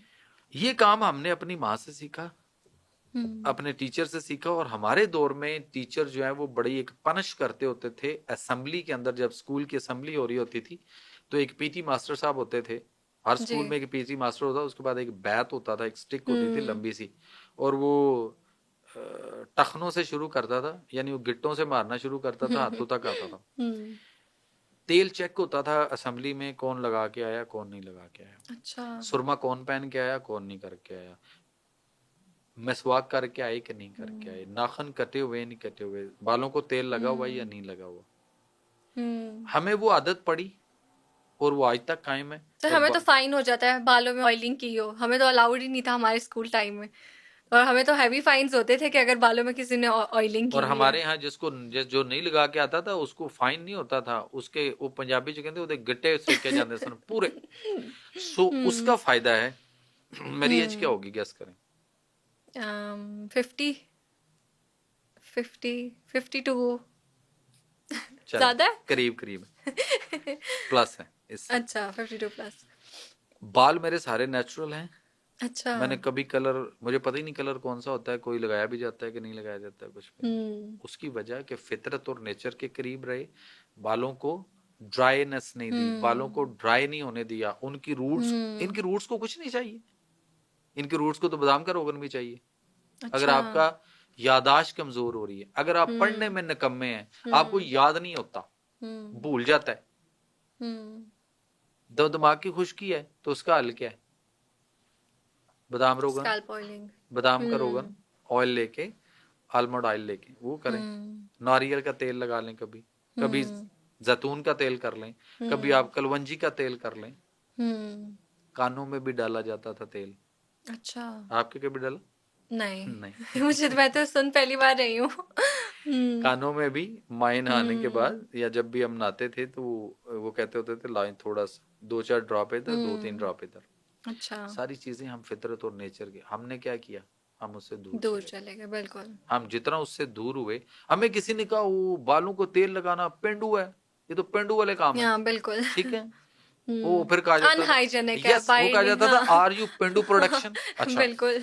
तो अब क्या हुआ, फिर बालों में ड्राइनेस आई, बाल खुश्क हुए, दो मुंह हुए, झड़ना शुरू हो गए, इनको भी तो खुराक चाहिए ना। एग्जैक्टली। इधर से पिज्जे खाई जो, इनको कुछ नहीं चाहिए। बिल्कुल। अच्छा, उस दौर में माए, आप घर अपनी वालदा से पूछ लीजिएगा, देसी घी लेते थे कुछ 4-6 चम्मच, और उसको गर्म करते थे, और बादाम साबुत तोड़ के उसमें से गिरी निकाल के वो उसके अंदर रख के जलाया जाता था उनको। अच्छा। अच्छी तरह बादाम जल जाता था, उसका ऑयल भी उसमें निकल आता था, और वो देसी घी जो है वो बाद में औरतें एक दूसरे के साथ लाइन में बैठकर, फर्ज करें मेरी वालदा चारपाई पे बैठी हैं, उसके पीछे एक औरत हाँ खड़ी जी। है, वो उसको कर रही है। अब मेरी वालदा के आगे मेरी सिस्टर बैठी है या मेरी खाला बैठी हैं या मेरी कोई और फूफो या कोई भी बैठा है, उसके आगे एक और, उसके आगे एक और, 4-5 खवातीन लाइन में बैठकर घरों के अंदर एक दूसरे को देसी घी मसाज किया करती। अच्छा। अब बाल यकीन करेंगे कितने लंबे होते थे? 5-5.5 फुट औरतों के कद मैंने देखे और अपनी फैमिली में। अच्छा। और उनके बाल जो थे वो बिल्कुल नीचे जमीन के ऊपर ऐसे नहीं, बल्कि ऐसे थोड़े से नीचे फोल्ड करते थे। और वो फोल्ड वालों को उतना के सिर्फ काटते थे, बाकी कटवाना थे वो कहते थे गलत, कटवाते ही नहीं थे, इतने लंबे बाल।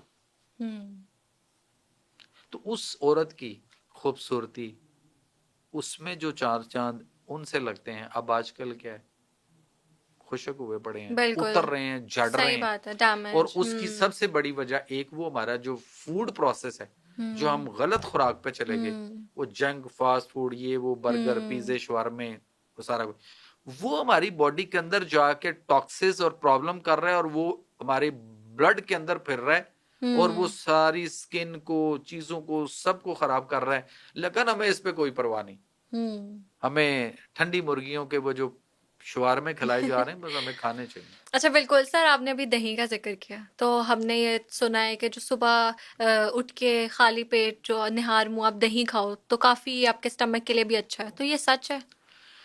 देखिए, अगर तो आपको नज़ला ज़ुकाम बलगम रेशा केरा है, आपके जिस्म में मैदे में कोई तजाबियत, अल्सर है, और कोई लिवर प्रॉब्लम है या किडनी इश्यूज हैं, इस तरह है, तो फिर तो आप दही नहीं खा सकते। अच्छा। वैसे ही नहीं खा सकते। अच्छा, तंदुरुस्त बंदे के लिए दही खाना बहुत अच्छा है, लेकिन सुबह सिर्फ नाश्ते में, दोपहर को, शाम को और रात को दही खाना इंतहाई मुज़रे सेहत है। अच्छा। दही तो सिर्फ सुबह की खुराक है। आप दही खाते होंगे यकीनन? मैं खाती हूँ। आप ये बताइए कि आप दही जिंदा खाते हैं या मुर्दा? जिंदा या मुर्दा, ये क्या है? ये क्या है? हाँ, मतलब ये क्या है, जिंदा या मुर्दा? जिंदा या मुर्दा। अच्छा, ये है कि दही के अंदर गुड बैक्टीरिया तो होते हैं, ये हाँ तो आपको जी पता जी, होगा। बिल्कुल गुड बैक्टीरिया हमारे सेहत के लिए बहुत अच्छे, बिल्कुल। लेकिन अच्छा चलें, इससे पहले हम एक और बात पूछते हैं। आप दही खाते हैं, शौक से खाते हैं, जी। आप उसमें नमक डालते हैं या चीनी डालते हैं? जब रायता खाना हो बिरयानी के साथ तो फिर नमक डलता है, और वैसे पराठे के साथ खाना हो तो फिर तो चीनी डलती चीनी है। डलती है, ओके, वेरी गुड। जब आप चीनी डालते हैं, या जो भी चीनी डालता है दही के अंदर, तो जब हम चीनी को मिक्स कर लेते हैं, उसमें मिक्स हो जाती, मिक्स करके खाते हैं ना, हाँ सारी जी, बातें, ताकि वो मीठा हो जाए। अब जब हम उसमें चीनी डालते हैं, तो चीनी जो है वो इस वक्त बहुत बड़ा पॉइजन है। अगर मैं कहूँ कि मंशियात, ड्रग्स जितनी भी हैं मंशियात, ये बहुत खतरनाक है। तो आपको पता है सबसे ज्यादा खतरनाक दुनिया में ड्रग कौन सी? कौन सी? बताएं। शुगर। Yes, okay. चीनी। अच्छा, अब वो चीनी जब हम उस दही में मिक्स करते हैं, तो चीनी के केमिकल जो हैं वो उन गुड बैक्टीरिया को मार देते हैं। ओके। बैक्टीरिया, गुड बैक्टीरिया मर गए, मुर्दा हो गए। तो फिर आप बिल्कुल। दही जिंदा खा रहे हैं या मुर्दा? मुर्दा। तो फायदा क्या हुआ या क्या होगा? तो ये जो हम नमक डालते हैं, तो आपने चीनी का बताया, तो नमक डालते हैं हम। तो नमक की अभी हमने बात की ना, कि हाँ नमक जी कभी जी भी जी, बिल्कुल। किसी चीज पे, जैसे हम छिड़कते कच्चा हैं, नमक नहीं डालना कच्चा चाहिए। नमक सैलेड के ऊपर, हम दही बल्लों के ऊपर, फ्रूट चाट के ऊपर, और दही के ऊपर, नहीं मिले तो किसी के जख्मों पे, ये कहीं भी इसको छिड़कना नहीं चाहिए, कच्चा नमक नहीं खाना चाहिए। अच्छा सर, ये बताएं कि शुगर से गुर्दे कैसे फेल होते हैं? शुगर से गुर्दे कैसे फेल होते हैं? शुगर से गुर्दे फेल नहीं होते, शुगर की दवाई से गुर्दे फेल होते हैं। अच्छा। यानी जो हम शुगर कंट्रोल करने की दवाइयां खाते हैं, ओके। जो ब्लड प्रेशर कंट्रोल करने की हम दवाइयां खाते हैं। अच्छा, ये समझना पड़ेगा पहले कि जो शुगर है ये बीमारी है या अलामत है? अच्छा। ब्लड प्रेशर बीमारी है या अलामत है? आप बताइए क्या है मुझे तो आपके लगता है नजदीक? अलामात हैं और अब इनको बीमारी में तब्दील कर दिया गया है। गुड। अच्छा, हो ये रहा है कि हम शुगर कंट्रोल करने की हम जो दवाई खाते हैं वो क्या करती है? इंसुलिन रेजिस्टेंस है, इंसुलिन रेजिस्ट करती है। होता ही है, फर्ज करें कि हमने ये एक कतरा खून लिया जी, ग्लूकोमीटर पे डाला, शुगर आई 400, हम परेशान हो गए, ओह माय गॉड, इतनी शुगर कैसे बढ़ गई? ऐसे ही होता है ना? बिल्कुल। अच्छा, उसके बाद डॉक्टर की तरफ गए या डॉक्टर को फोन किया, और ऑन बोर्ड लिया और उससे पूछा कि डॉक्टर साहब मेरी तो शुगर बड़ी बढ़ गई है। वो कहता कोई मसला ही नहीं, तुसी इंज करो की खा रहे हो फलानी गोली, तुसी इंज करो 2 गोलियां खाओ। आप इंसुलिन लगा रहे थे, कितनी लगा रहे थे? 10 यूनिट, ऐसा करो 15 यूनिट कर लो। या फर्स्ट टाइम भी शुगर हुई और वो 400 है, फॉर एग्जाम्पल 400 जी जी। और डॉक्टर के पास गए, उसने कोई दवाई दे दी खाने को या टीका दिखा दिया लगाने के लिए, तो हमने क्या किया, हमने जैसे वो लिया, वो दवाई ली और उसके 4 घंटे के बाद हमने अगेन दोबारा वो टेस्ट करवाया। जब वो दोबारा टेस्ट करवाया तो हमारी शुगर आ गई 150। पहले कितनी थी? 400। फिर कितनी थी? 150। 150। अब 150 पे जब आई तो आप क्या फील करेंगे? तो बड़े खुश होंगे, आप कहेंगे कमाल है जी, वो देखिए दवाई दी और कम हो गई। और कितनी कम हुई? कितनी कम हुई? उसमें से माइनस करें तो 250 पॉइंट कम हो गई। ठीक है।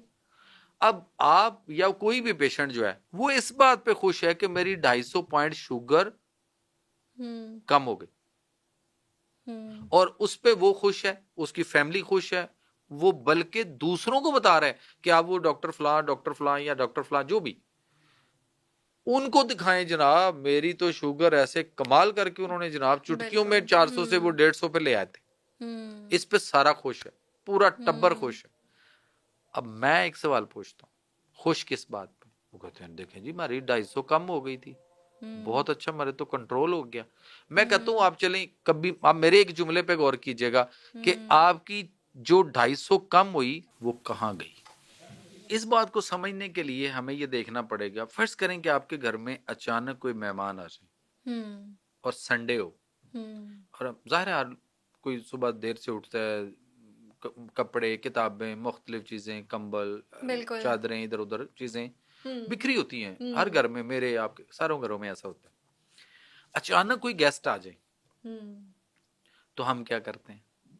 जल्दी से सारी चीजें एक ही जगह जल्दी पे से वो चीजें उठाई, यूं नीचे फेंकी और पाँव के साथ नीचे बेड के नीचे धक्का लगा दिया सोफे के पीछे कोनों खुदरों में कहीं रखी और ऊपर फटाफट कुछ चादर डाल दी।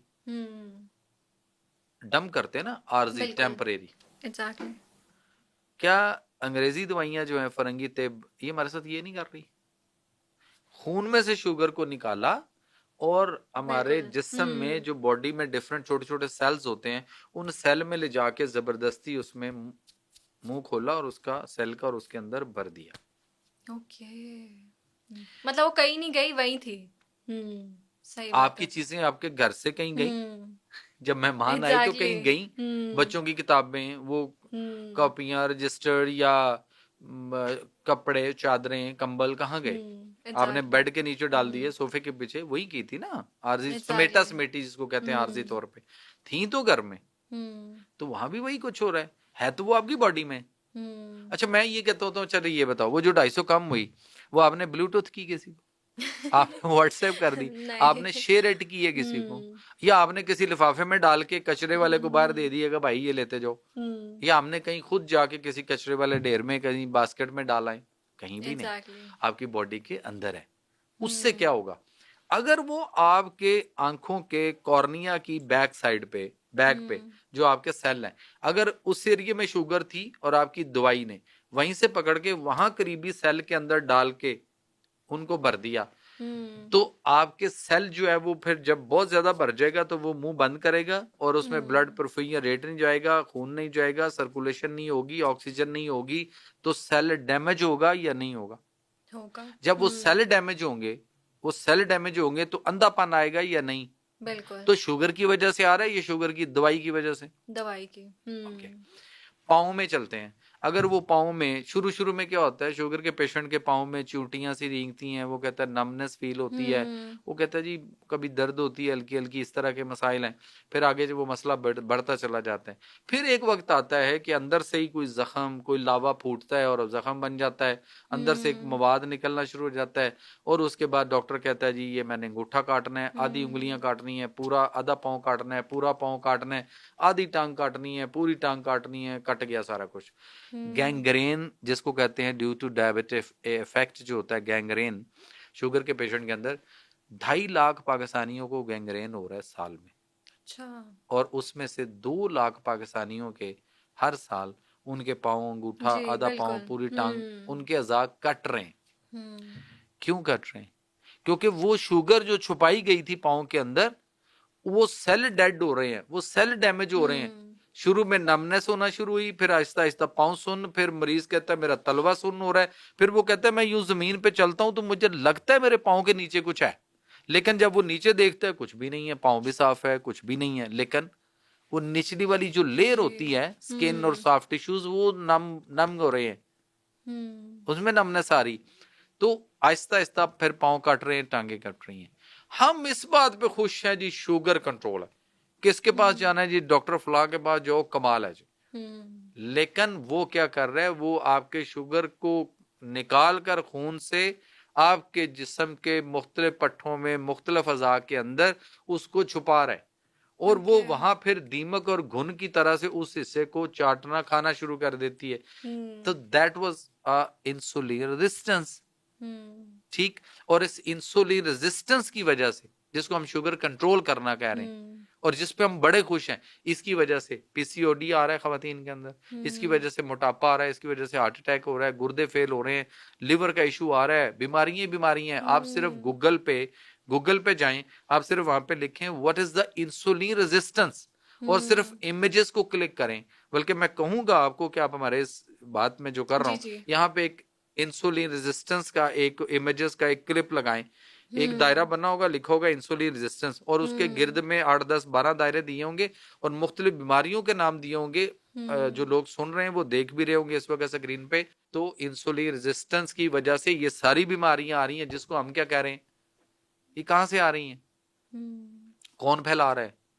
बिल्कुल। सिर्फ दवाइयां हुँ, बेचने वाले, वो अपनी दवाई बेच रहे हैं। हुँ, डॉक्टर को दवाई बनानी आती है, जिसको हम मसीहा हुँ, समझते हैं, जी, उसको दवाई बनानी आती है? नहीं, क्या उसको पता है दवाई बनती कैसे है? कभी उसने बनती देखी है? बहुत रेयर। नहीं, कभी भी हुँ, नहीं देखी। अच्छा। अच्छा, उसके बाद जिसको बनानी नहीं आती, जिसको पता नहीं बनती कैसे है, जिसने बनती हुँ, कभी देखी नहीं, जिसको ग़िज़ा हुँ, की कोई किताब नहीं पढ़ाई जाती, जिसको ग़िज़ा, खुराक और परहेज़ का पता नहीं, जिसको लाइफ़स्टाइल का कोई हुँ, पता नहीं, इसका कैसे क्या चेंज करना है, हम उसको क्या कहते हैं?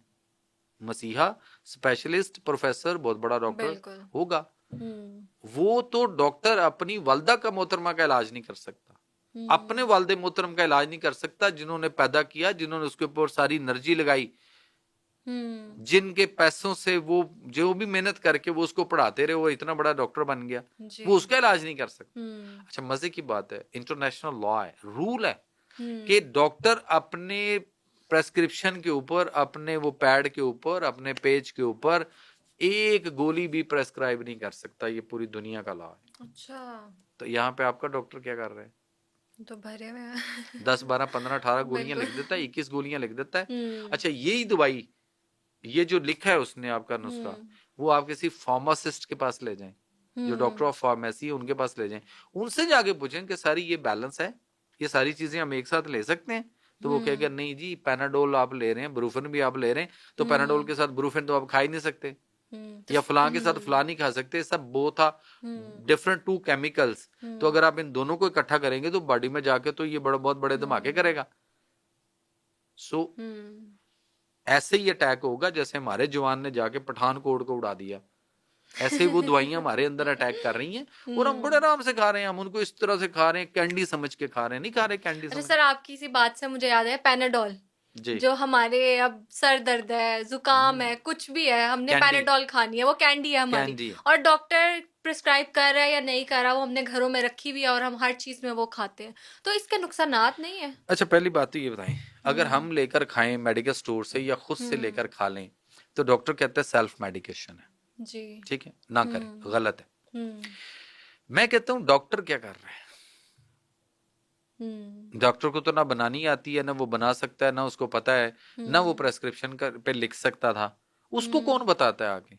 हुँ, अगर फर्ज करें कि कोई अपने तौर पे लेके मेडिकल स्टोर से कोई हुँ, दवाई खाता है, तो वो उसे पूछा जाए, कोई डॉक्टर पूछता है आपने कहाँ से ली, ये दवाई क्यों खाई, किसने बताई? तो वो हुँ, कहते हैं जी मैं तो मेडिकल स्टोर पे गया था, मैंने उसको कहा था बुखार है, गला खराब है, उसने मुझे दवाई बना दी, हुँ, उसने दे दी। तो कहते हैं सेल्फ मेडिकेशन है, आपने क्यों ली? आप डॉक्टर को मिलते। तो यार मैं डॉक्टर से पूछता हूँ कि डॉक्टर साहब प्लीज आप ये बता दीजिए आपको किसने बताया कि ये देनी है। एग्जैक्टली। आपको बताया बिल्कुल। मेडिकल रैप ने, जिसको आजकल हम मेडिकल रिप्रेजेंटेटिव कहते हैं, जो आपको आगे गाड़ी देता है, जो आपको आगे बाइक देता है, जो आपको आगे लाखों रुपए देता है, जो आपको इंटरनेशनल टूर देता है, जो आपको अच्छा। 5 स्टार होटलों में ठहराता है, जो आपको कहता है सर मजे करें, एंजॉय करें, लाइफ चिल करें, छोड़ें, बाकी दवाइयां आप लिखें। तो उनके मेडिकल रैप आके आपको कह रहे हैं ना, वो इस तरह एक पेज होता है, वो आके कहते हैं सर अस्सलाम वालेकुम सर, सर मैं फलां फार्मास्यूटिकल सर, ये सारी हमारी एक प्रोडक्ट ये मैदे के लिए बहुत अच्छी है सर, ये आप दें कमाल हो जाएगा। तो भाई आप क्यों लिखेंगी, आप तो पहले किसी और की लिख रही हैं। तो फिर मैं कुछ ना कुछ करूंगा, कोई चीजें, कोई ऐसा, कोई गिफ्ट, कोई मुख्तलिफ पैकेज दूंगा, फिर आप मेरी दवाई लिखना शुरू हो जाएंगे। तो आपने मेरी दवाई किस पे लिखी, मेरे कहने पे लिखी, मेरे मेडिकल रैप के कहने पे लिखी, बिल्कुल। तो आपको तो नहीं पता था। तो आप भी तो सेल्फ मेडिकेशन कर रहे हैं ना, किसी से पूछ के। आप तो लिख भी नहीं सकते। ये पूरी दुनिया के अंदर ये है कि डॉक्टर के पास जाते हैं तो डॉक्टर उसकी हिस्ट्री लेता है, और हिस्ट्री लेने के बाद वो उसको कहता है अगर कोई टेस्ट करवाने होते हैं तो वो लैब इन्वेस्टिगेशन करवाता है। उसके बाद वो इस तरह एक पेज पकड़ता है अपना और उसके ऊपर लिखता है कि ये पूरी हिस्ट्री लिखी, नीचे diagnose, final diagnose, this and that, जो भी।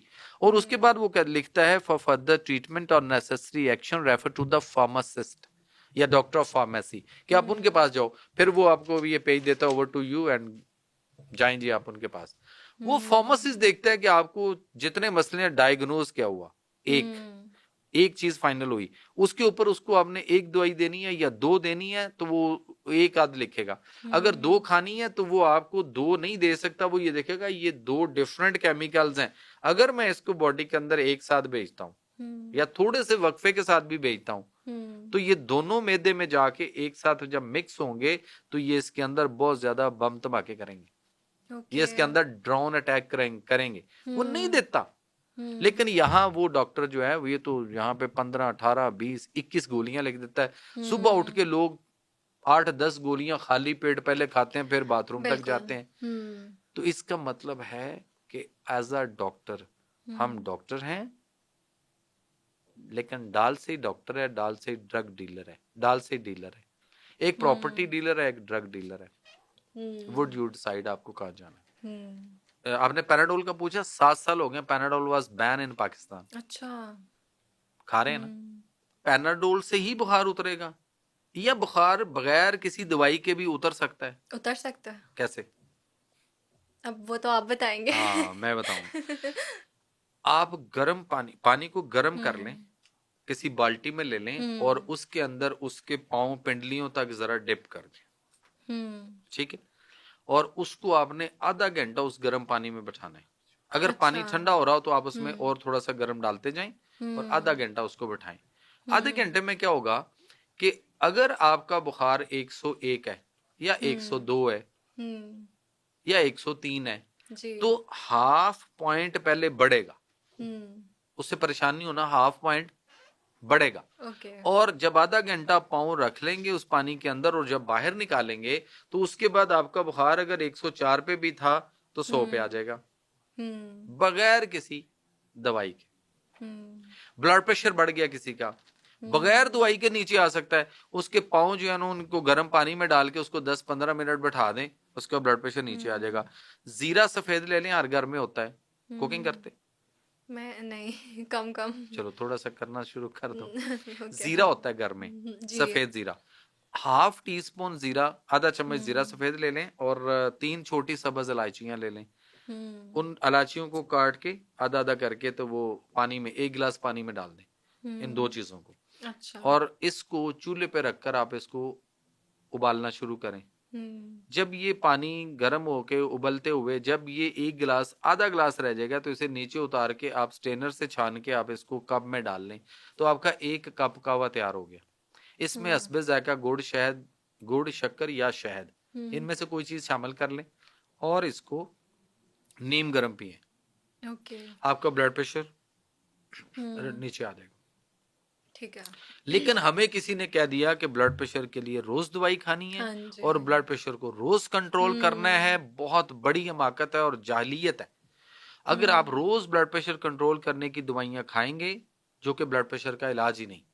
हम्म, और वो दवाइयां क्या करेंगी, वो आपके गुर्दे को फेल करेंगे, अच्छा, गुर्दे फेल हो जाएंगे, हम्म, फिर डायलिसिस, फिर हम्म, कहा जाए गुर्दे जो है ना वो वाश हो रहे हैं, जबकि पूरी दुनिया में आज तक कभी किसी के गुर्दे वाश नहीं हुए।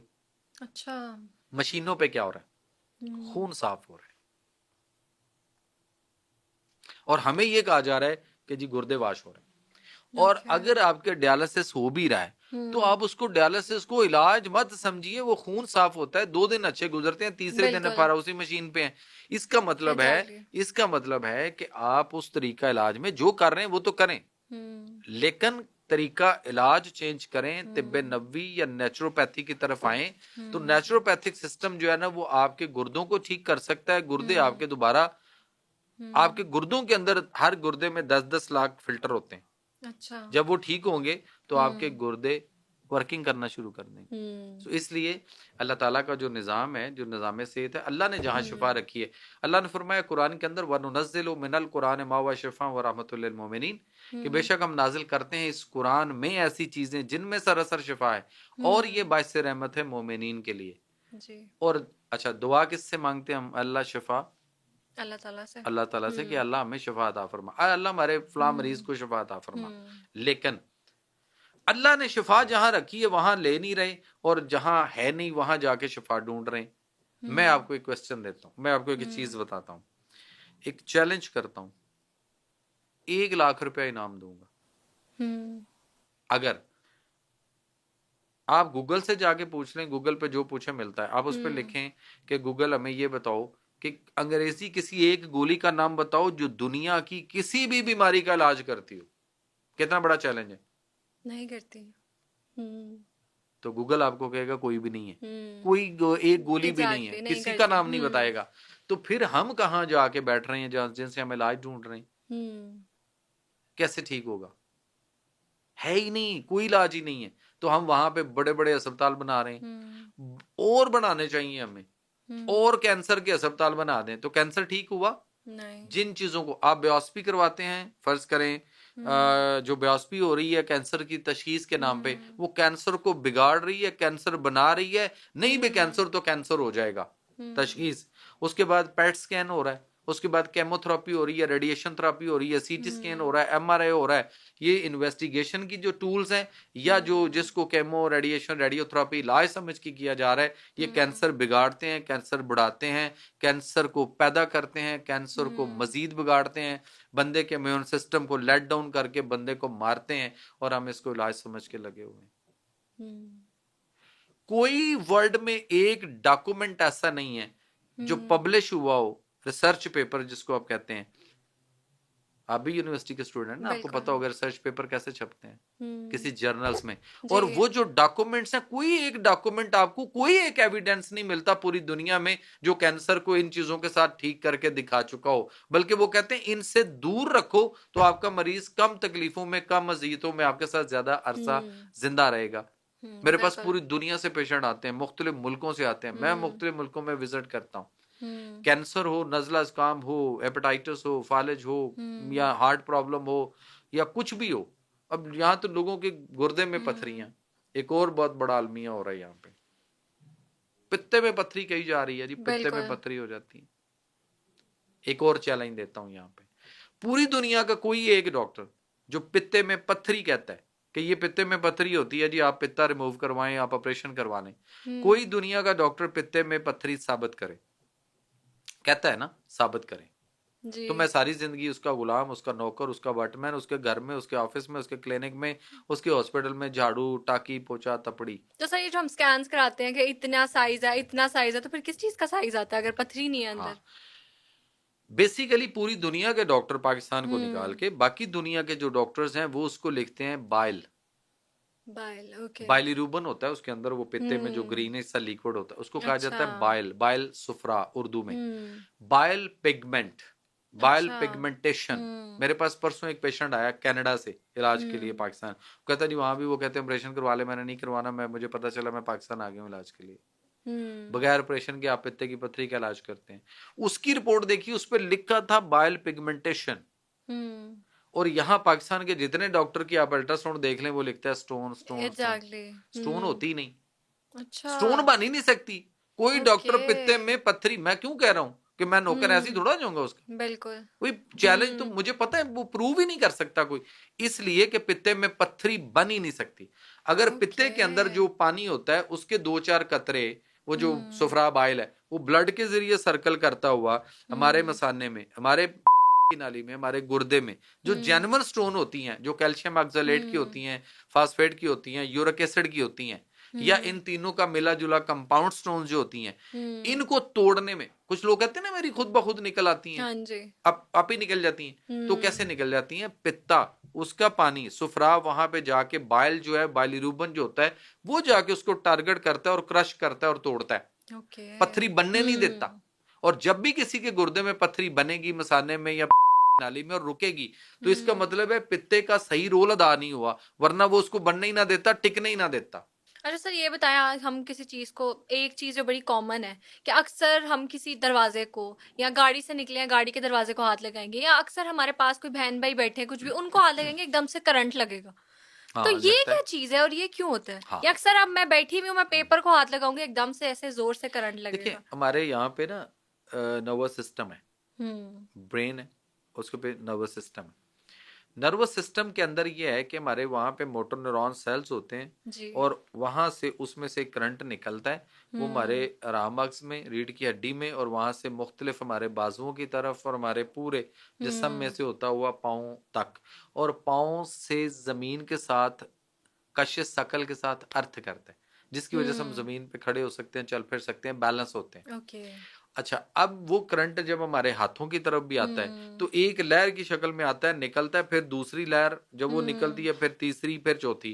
अब फर्ज हम्म। करें मैं आपके साथ शेक हैंड करने लगा हूं, या हम किसी हम्म। के साथ हाथ मिला रहे होते हैं, किसी चीज को टच करने लगते हैं, तो बिल्कुल। उस वक्त वो रेजेज यहाँ आके निकली, ओके। मेरी भी निकल रही थी बिल्कुल, हम्म। एज पे आ गई आपकी भी, और हम दोनों शेक हैंड कर रहे थे फर्ज करें। जी तो जी। वो जब हाथ से हाथ टच हुआ तो वो दोनों की करंट की लहर आई एक साथ, हम्म। तो फिर दोनों को ओके। फील हुआ कि करंट पड़ा है। हम्म। सो ये चीज होती है। हम्म। अच्छा एक चीज है, यही करंट बॉडी के अंदर हमारे जो है ना इलेक्ट्रॉन्स जो होते हैं हम्म। उसके तहत हमारे ये बॉडी के अंदर होता है। हम्म। एक मीटर होता है, अगर हम फ्रिज, फ्रीजर, एसी या टीवी, टेप हम्म। डेक जो भी ठीक करते हैं जी जी। इलेक्ट्रॉनिक्स चीजें, वो मैकेनिक के पास एक मीटर होता है जिसके साथ दो तारे होती हैं, वो चेक करता है एक रेड और एक ब्लैक के साथ कि हम्म। ये ठीक है, इसमें हम्म। वोल्टेज ठीक जा रहे हैं, ये ठीक है या खराब हो चुका हुआ है। हम्म। एक मनी मीटर होता है। जी। अगर उसकी रेड वाली तार को अगर हम हाथ से में पकड़े तो हमारे वो हम्म। 4 पॉइंट हमें वो दे रहा होगा कि हमारे वोल्टेज है, हमें ओके। 0 वोल्ट करना है अपने आप को। और वो हम्म। कब कैसे होगा? हम अपनी धरती के साथ, जमीन के साथ जुड़ेंगे। कैसे जुड़ेंगे? कि हम जमीन हम्म। पे नंगे पांव कब चले थे, हम हम्म। जमीन पे नंगे पांव कब बैठे थे, हम हम्म। खड़े कब हुए थे। तो उसका हम्म। बेहतरीन तरीका ये है कि मरीज हो या नॉर्मल लोग हो, कोई भी हो, हम्म। हमें रोजाना 40 मिनट या तो घास या हम्म। कच्ची मिट्टी जो जमीन है उसके ऊपर हमें, या ग्रासी ग्राउंड के ऊपर हमें 40 मिनट पैदल चलना है।